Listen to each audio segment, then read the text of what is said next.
Hello everyone. Today we are going to be looking into the therapeutic process in cognitive behavior therapy in specific in this video. Before we get into understanding it, let us first consider a few important points. Beginning with cognitive behavior therapy is a very highly structured therapy. That's one thing that you need to know. Another thing is that the goal of a cognitive behavior therapist is to analyze the client's behavior, cognitions, and emotions. So that's one of the major goals of cognitive behavior therapy.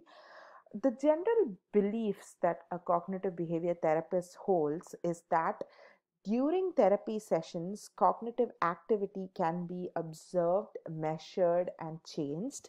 They also believe that these cognitive processes contribute to dysfunctional behavior. So, these are a few things that you'll have to keep in mind before we try to understand the therapeutic process.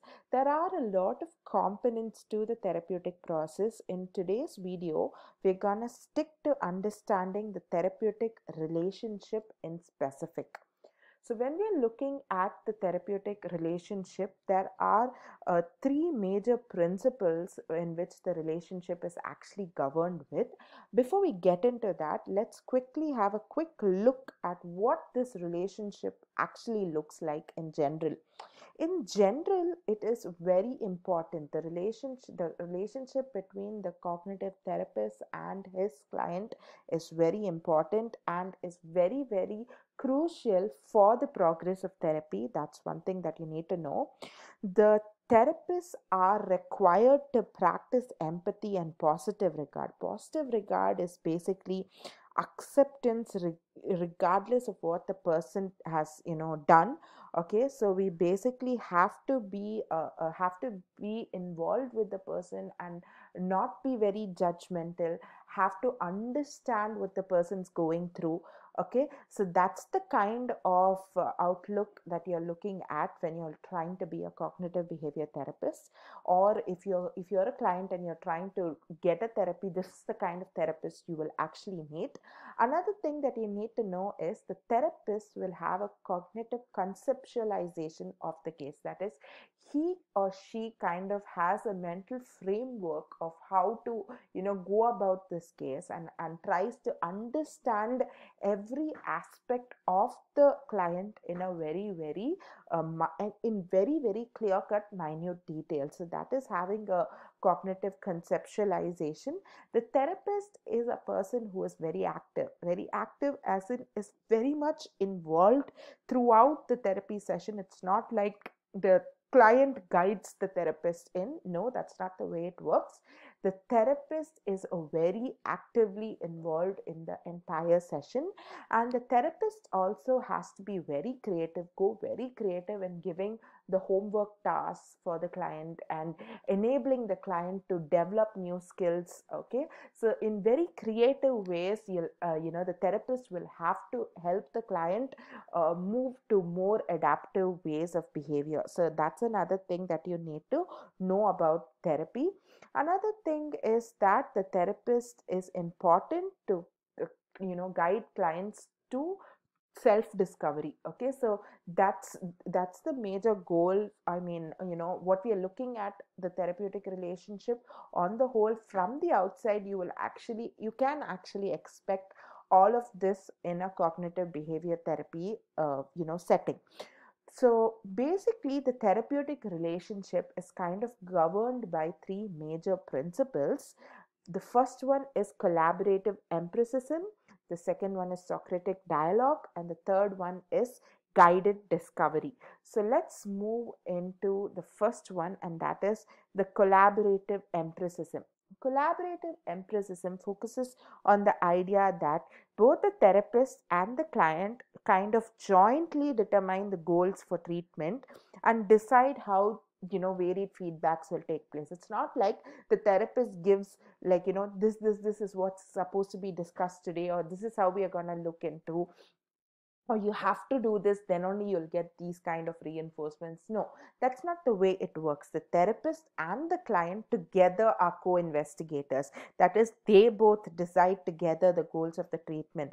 They both review and try to check on evidences to support or reject client cognitions, and slowly the therapist kind of helps the client expose, yeah, the biases they hold in thinking, and assist the clients to move into a very adaptive way of thinking. So basically, it's not like the therapist alone talks about stuff, or talks about what is to be done or what is not to be done. It is both the therapist and the client who do it together.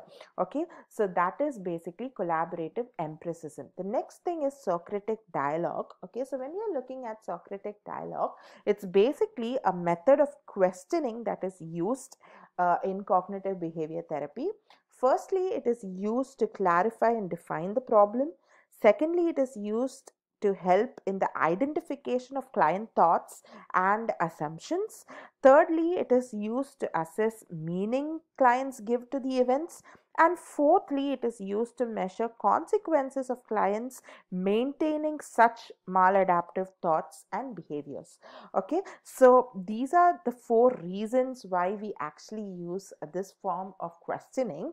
So it may sound a little vague for you now, so let's look at it in terms of questioning, then it will be easier for you to understand.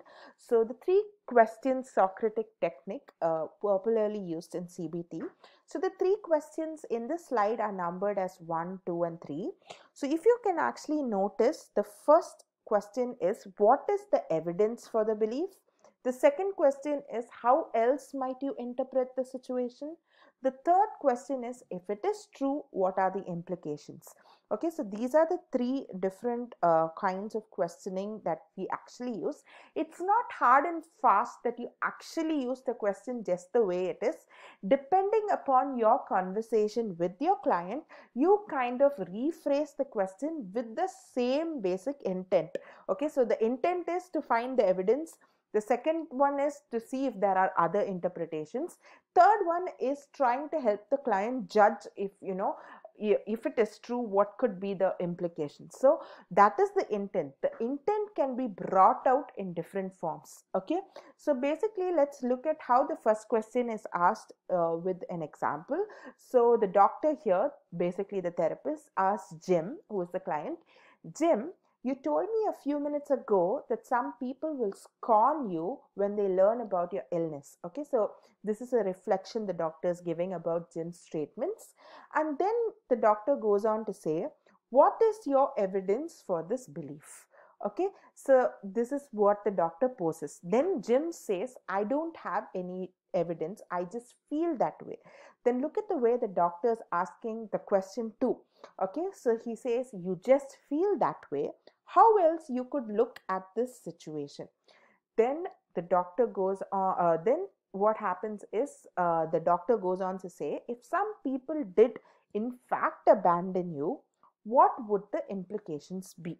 And then Jim goes on to give his explanation. So basically, these are different forms and ways in which you can actually bring about these three question Socratic technique in your therapy sessions. Another thing is that we also need to recognize the fact that questions can change in form during the course of therapy. That is, what kind of questions we use in the beginning of therapy sessions would be very different to the kind of questions we would use towards the end. Okay, so in the beginning of the therapy sessions, generally questions may focus on trying to get a fuller picture of client difficulties. Okay, so for example, the client goes on to say, I feel so depressed. So the therapy would ask statements like, what makes you state that? Okay, and then the client might say things like, I was fired from a job, though I had been very loyal, and I had been very loyal, very honest on a job, but still I was fired. And the therapist might go on to say, you state you were loyal and yet fired, but can you explain what had really happened? Okay, so basically at the beginning of the therapy sessions, you try to basically understand what are the difficulties experienced. You try to evaluate what are the levels of stress tolerance for the client. You try to understand what kind of introspection or what is the level of introspection your client is actually capable of having. Okay, introspection as in, is he able to understand or try to relate to whatever thoughts he's trying to put towards you? Is he able to reflect and try to understand? Is he able to judge it? Is he able to break it down and try to understand details of what he's actually putting into words? What are the coping mechanisms the client is actually imposing? Okay, and then you can also try to understand what kind of problems you have to specifically reach out to. Okay, so we there might be a host of problems that the client actually brings out in a therapy, but it's important for you to know that these hosts of problems are not the actual ones. So it's important for you to remove out vague explanation and then try to center down on the actual issue that is actually maladaptive and that is actually causing all of the issues. So that is basically one important thing that is required. And then as you progress through the therapy, the kind of question you use would be very, very different.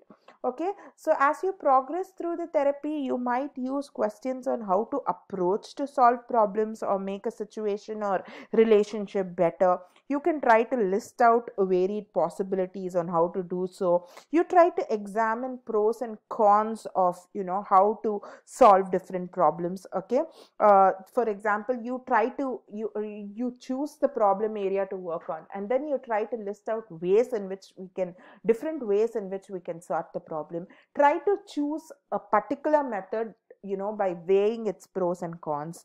Then try to examine what's happening when you remain having such specific maladaptive behaviors. What are the consequences of having it? You help the clients understand by self discovery.